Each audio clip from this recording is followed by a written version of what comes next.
nandito na talaga kami sa Barangay Pundakit. Hindi pa kami nagbe-breakfast kasi wala kami nadaanan along the way. Pero, update, sabi nung tour package namin, day-tour lang daw pwede sa Anawangin. Pero hopefully, maganda yung weather and umaraw para hindi na kami kailangan maghanap ng pag-i-stayan somewhere in Zambales kasi wala kaming plan B. Ang plan B ay Baguio.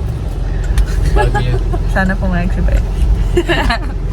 Pero medyo malayo. Sayang yung malayo. Dito, from here. Hindi po namin alam kung siya po ay kasama namin o siya po ay tour guide ng grupo na ito. Since hindi kami makakapunta ng Anawangin Cove at nagsasa dahil naka-yellow flag na daw yung advice ng Coast Guard sa mga pupunta ng Cove, mag-change of plans kami so baka magbagyo na lang kami. Sobrang biglaan to, yung mga dala namin damit pang beach. Pero magbabagyo kami. Hi guys! We're heading to Baguio! mahaba-haba ulit ito na ride. Kaya kaya mo yan. About to leave, already packing. Come with me, I'm not really asking. We'll get away to a place where we don't know.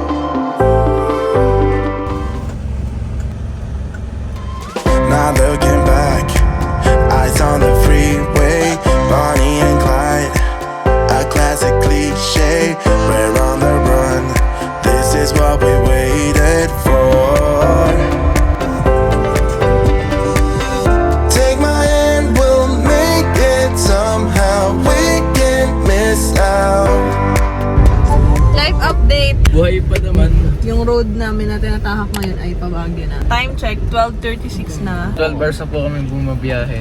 I'm done living life with the lights out, die with my own doubts. Be free. Hi guys, good evening. Sorry, late update. Ngayon pa lang kami kakain kasi nga nagpahinga kami and then naglinis kami ng katawan, naligo. Tsaka kami aalis ngayon. Late na kami magdi-dinner. Medyo naulan kasi hindi talaga maganda yung weather ngayon. Napagod kami kasi paakyat yung daan. Nagpaiwan mo na si Byris kasi pagod siya. Almost 15 hours ata siyang nag-drive. Kasi mula Santa Cruz Laguna hanggang dito sa Baguio. Kasi supposedly nga dapat sa Zambales kami. Good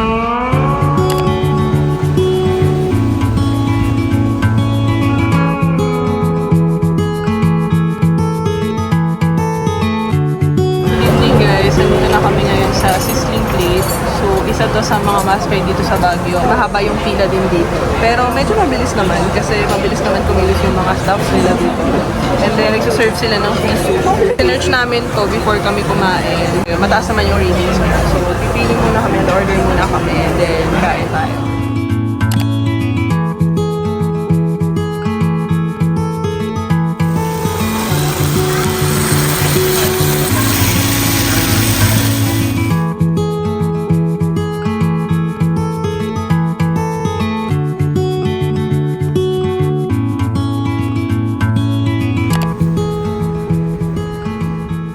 Hello guys, good morning. Magising ko lang. Sa Baguio kami, dapat Zambales. Pero dahil malakas yung alon, may bagyo. Paggabi, naglibot na sila.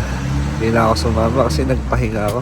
Dito yung pinag-i-stayan namin. May parking naman siya. Sa Gedli-Gedli lang. 2 p.m. yung check-in. Pero 4 p.m. na kami nakapag-check-in dahil sobrang traffic dito sa Baguio. Hi guys! Hi guys! Good morning! Morning! Hi guys! Kanya to guys! Time check. Oy! Ay, iba pala. Time check, 8:34 na ng umaga. Yung itinerary namin for today ay magbe-breakfast muna kami sa Chocolate de Baterol. Yes. Ang malapit na tourist spot kasi doon ay yung Camp John Hay, The Mansion, Bright Park, yung Botanical Garden, and then yung Mines View Park. So, yun lang. First day sa Baguio. Ay, second day sa Baguio.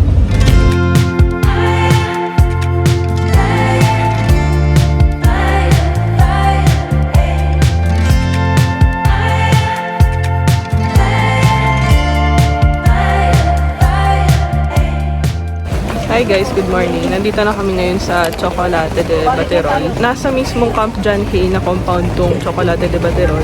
And isa to sa pinupuntahan talaga dito sa Baguio. Sobrang haba ng pila. I suggest mas maaga yung punta nyo dito. Kailangan nyo magpalista dito, whether small group or big group. Magkabukod daw yung listahan nila. Pwede na rin kayong mag-check ng menu para diretso order na.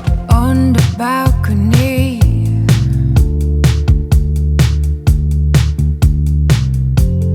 no one else is home.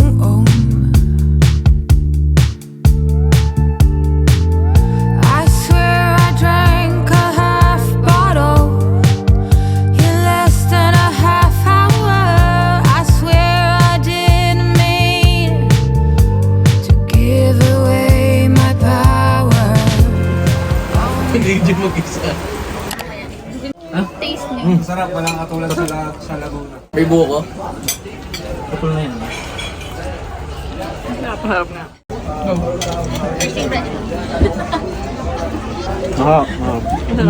Paglipat ng video, Harap. Pero pang walang wow factor. So, Maharap pa, maharap. Paano mo na mapapakto? Ginaganyan-ganyan pa natin sa bagay. Kain guys. YouTube na. Sarap. Sarap, masarap na yun. It was just an outlet. Anyone so alone. What's the secret to this life? I struggle to do right.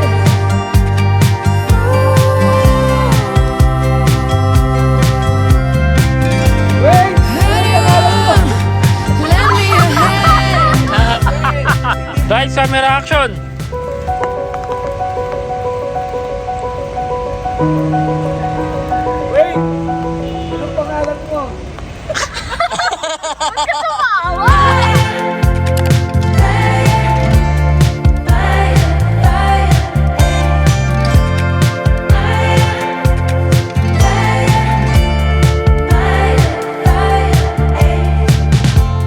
Tired EP spinning on repeat. Feels like everyone is brainwashed. Oh, I would give anything to get some truth. Nandito kami ngayon sa loob ng Botanical Garden. And basically, merong entrance fee na 100 peso per tao kapag ka tourist ka. Pero pag Baguio resident ka, 50 pesos lang yung entrance mo. May nakakalusot naman kahit walang bayad. O yun. May nakalusot kahit walang bayad kasi open. Oo, kasi open yung gate niya. Tapos, sabi ng mga guard doon, wala naman doon nagbabantay sa baba. So, pwede ka nang pumasok. Doon pa rin tayo sa legal, which is may bayad. Siguro to maintain the place. May mga staffs din naman dito na nagme-maintain ng mga flowers, kalinisan, of course. Dito naman sa area na to, din yung souvenir shop. Tapos, dito naman yung picnic area. Meron din ditong pahingahan. Papunta sa tunnel walk ngayon. Ito yung videographer natin. Yan. Ganyan pong ginagawa niya lagi pag may vlog. Maraming area dito sa loob ng Botanical Garden na pwede niyong pag-picture taking. Yan. So, ito yung tunnel. Oh! Uy! Ang dilim. Oh, guys. Pakita mo. ayun guys. Oh, grabe! Papasok kami sa tunnel. Grabe, ang lamig. Waving niya, oy, samahan niyo ako. Kailangan ng ilaw. Dilim guys, di na ako kita. Pabiglang may sumulpot dito. Hoy! Uy, tara! Uy, parang ganito yung horror. Uy, yung payong!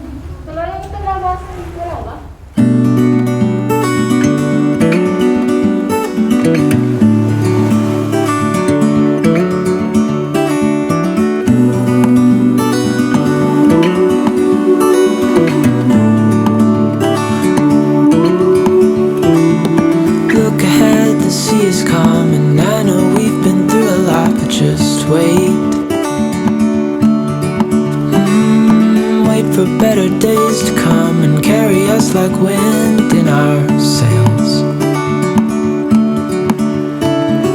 Hold on tight, I can smell the shore, it's right in front of us if we just hold on tight. This vision that I saw is getting closer. closer every dawn. Ooh.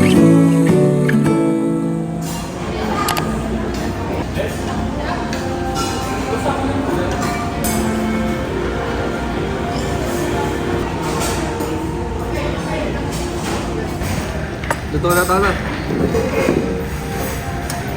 Hi guys! Good evening! Ang last stop namin for today ay Burnham Park at saka Night Market. Malapit lang siya sa SM Baguio, so umikot lang kami para makapunta dito. And fortunately, meron kami na parkingan. So may nakita kaming mga kakilala dito. Mga taga Laguna rin. Ay, Ito pala kayo. Hello. Ay, hello po. Taga-saan po kayo sa Laguna? Ikaw po ba si Ayan Tunlas? Dito sa Burnham Park, merong parang pond dito sa gitna. Tapos pwede kayong mag-go-kart dito, yung sinasakyan na may pedal. Pwede rin kayong mag-boat ride dito. Kaya pwede pa pala mag-swan boat dito sa Burnham Park kahit gabi na. Yun nga lang, mas maganda yung view niya kapag umaga kasi kita mo yung paligid. Pero maganda pa rin naman dito kahit gabi kasi madaming ilaw. Sulitin lang namin to. Hindi pa kami nakakapag-check-in. Sulitin na lang muna namin para diretso check-in na lang kami at tutulog dun sa inn namin. And then bukas, maaga kaming We are dreamers of the shore.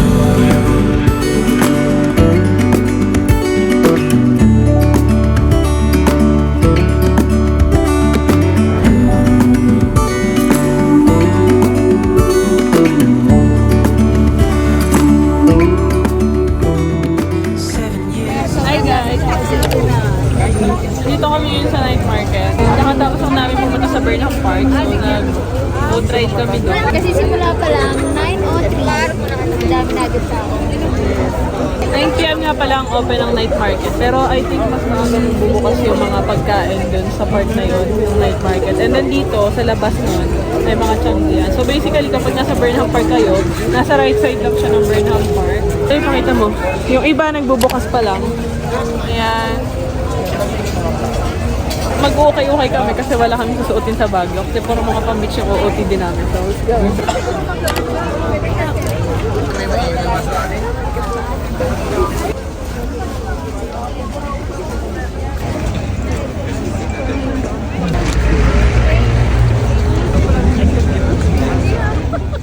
Good morning guys! Nandito kami sa EHB Inn. Pa-out na kami actually, parang natulog lang kami dito. Pupunta kami ngayon sa Good Day sa may malapit sa Burnham Park. Sa Burnham Park area. Doon kami kakain ng breakfast kasi mas try daw yun dito sa Baguio. Balang itinerary namin today ay Good Days. Punta kami sa Igorot Stone Kingdom and then sa Tamawan Village. Then balik kami ng Burnham Park para kumain ng lunch sa Ililikha Village. And then uwi na kami.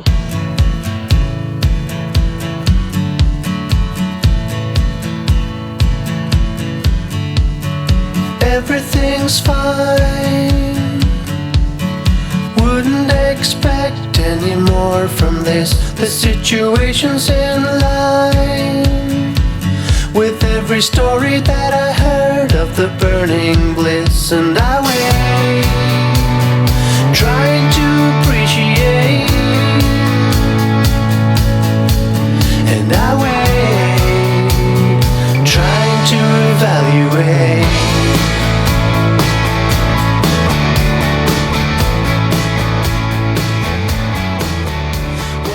Hi guys, so nandito na nga kami sa loob ng Igorot Stone Kingdom and napakadaming tao. At ang tataas pala talaga ng mga aakyatin. Paikot siya. So mas mababa yung nasa pinakagitna. And then pataas na yung iba. Ito yung pinakagitna. And then may bridge. Tapos may bridge dito. And then dito sa kabila ay another pataas. Ganda, grabe. And nakaka-amazing pagkakagawa. Very detailed yung rocks niya. So, dun yung entrance. Ayan, ganyan kadami yung tao. And then, ito yung itsura niya paikot. Ito yung nasa right side. Ito yung nasa pinakagitna. Tapos, ito yung nasa left side. Ito, kita niyo ba yan? Grabe, no?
now here in Ililikha Village. Dito sa malapit sa Session Road.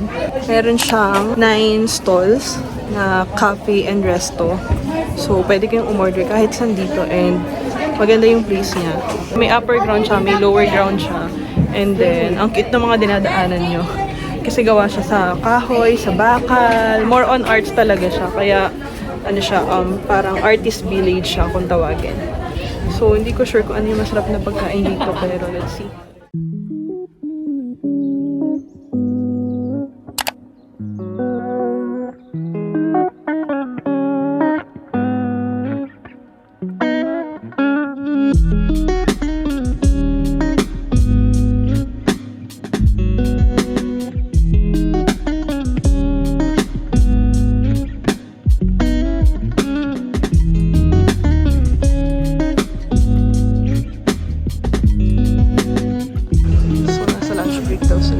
So, ito yung mga daan ng Kito.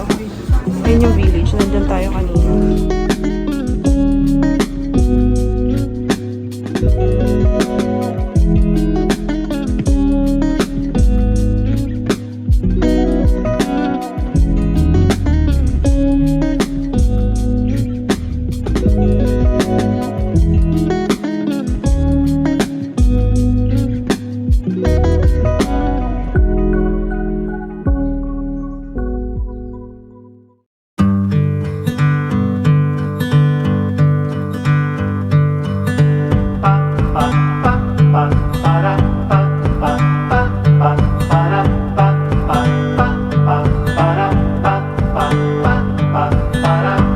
I could never settle down too far away from my hometown. With my family I am bound. I stick by them till I'm in the ground.